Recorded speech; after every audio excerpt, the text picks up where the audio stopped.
guys, I hope you're doing well. I hope you guys enjoyed your weekends, got to enjoy the sunshine. It was so nice not being humid, and I just got to really enjoy time out on the patio. And of course, I got myself a sunburn, but at the very least, I don't know about you guys, but being out in the sunshine and being outside just makes me feel so much better. So today we are actually jumping into a new unit. This is going to be our last, I think it's our last unit or second to last unit of the year. And we are talking about decimal numbers. So today we're doing adding and subtracting of decimal numbers. And then we're also going to talk about like ordering them from least to greatest and such and such. But for now, we're just going to do adding and subtracting of decimal numbers. So the most relevant way to think about adding and subtracting decimal numbers is to think about it in terms of money. So let's say you are given $5. So we have a 5 with decimal 0, 0. And you go to a grocery store, to a corner store or something, and you want to buy some candy. The candy costs you $2.59 with tax. So $2.59 altogether. So the cashier asks you for $2.59. How much money do you have left?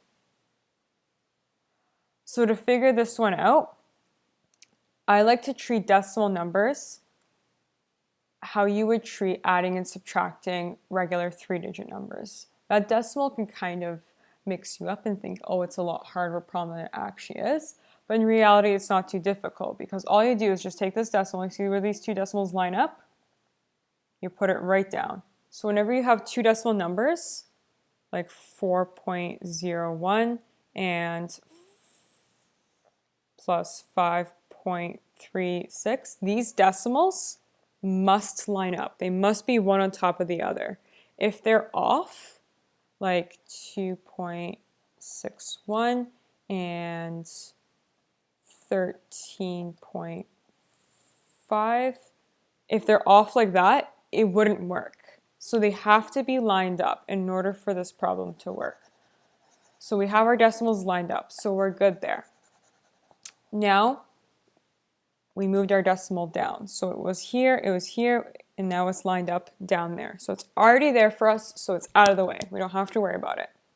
Now we can go on to doing this math problem because we like to treat it. So we're going to treat it like we would treat subtracting or adding 3-digit numbers. So we're going to do a subtraction problem first. I had $5. I'm going to spend $2.59 on some candy.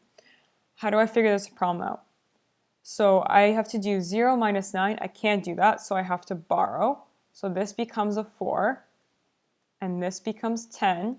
However, I need to borrow from this to get something over here. So this becomes 9, and then this becomes 10. All right. Now I do 10 minus 9. 10 minus 9 is 1. Now my next one here is, this became a 9 because of my borrowing, so I do 9 minus 5. 9 minus 5 is 4. All right, so these were our numbers that were after the decimal place. Now we're dealing with the numbers that were before the decimal, to the left of the decimal. Our answer for the numbers that were on the left of the decimal stay to the left of the decimal down here. All right.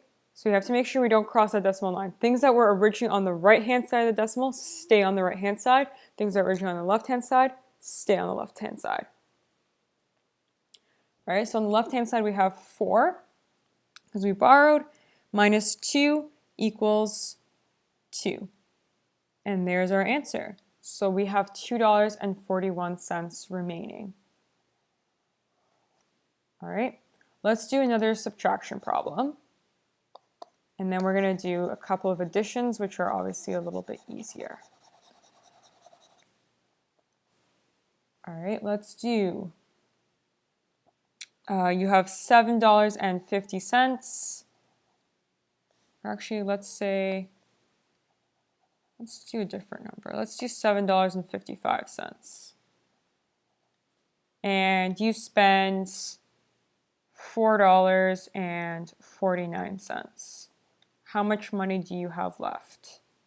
So first of all, we have to do 5 minus, so first of all, line up our decimals. They are lined up. We bring the decimal down here. That's step one. So first, step one is the decimals. Line them up and bring it down. Next is subtracting or adding as usual. So in this case, we're doing subtracting. And then you just subtract in order.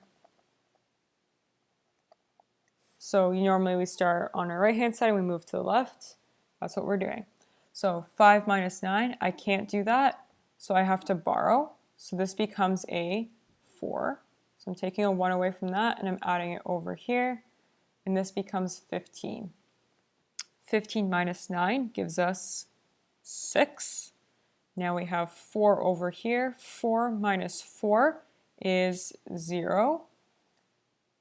So if we have a decimal number that's 0, we still move it down and it still stays there. So that is the right-hand side of our decimals. Now we're dealing with the left-hand side. Now we have 7 minus 4. These must stay on the left-hand side of the decimal. So 7 minus 4 gives us 3, and it stays on the left-hand side. And there we are. So $7.55 minus $4.49 gives us $3.06 back. So as you guys know, if we were dealing with real money, this would be different because we don't have a penny anymore. However, you still use transactions that have smaller numbers like that if you have a credit card or a debit card. So that's why for the purposes of this, we're still going to be dealing with numbers like this even though we don't have a penny. All right. So that is subtracting. Now we're going to do some adding. So if I was given $10 last week in allowance, and then this week I got $15, maybe I did some extra chores around the house, how much money would I have in total? To figure this problem out, again, the decimals must be aligned. And we bring down our decimal here. Things that are on the right stay on the right, things that are on the left stay on the left, and we go in order. So 0 plus 0 equals 0. 0 plus 0 equals 0. So this side is done.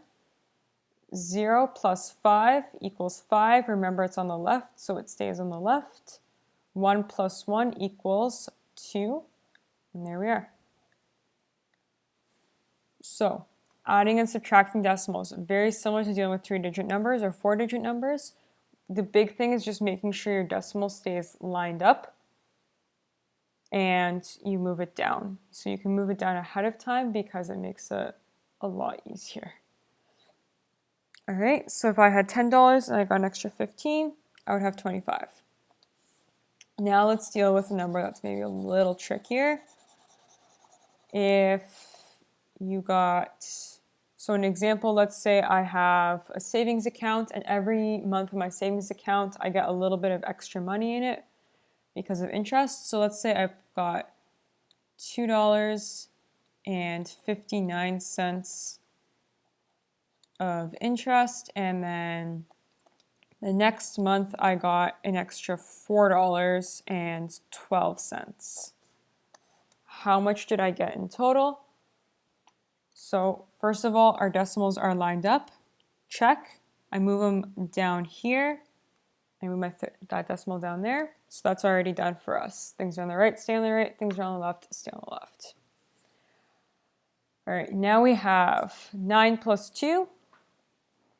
9 plus 2 is 11. So what I do is I bring down the second digit of the 11 there, and I put the next one up here, and I add 3 numbers together. So 1 plus 5 is 6, plus 1 is 7. So that's 0.71. Next, that's my right side of the decimal spot. Now I deal with the left side. Now I have 2 and 4. 2 plus 4 equals 6. And there we are. So now I have $6.71. All right, so today you're going to be dealing with some adding and subtracting of decimal numbers, make sure your decimals are aligned and make sure you can put down the decimal ahead of time. So when you do the numbers, it's just a lot easier to run through them like you would with a regular 2, 3, or 4-digit number. When you add them together, subtract them. All right. So let me know if you guys have any questions whatsoever. So you know I'm always available by email. Otherwise, I hope you guys have a fantastic day, and I will see you guys on Wednesday.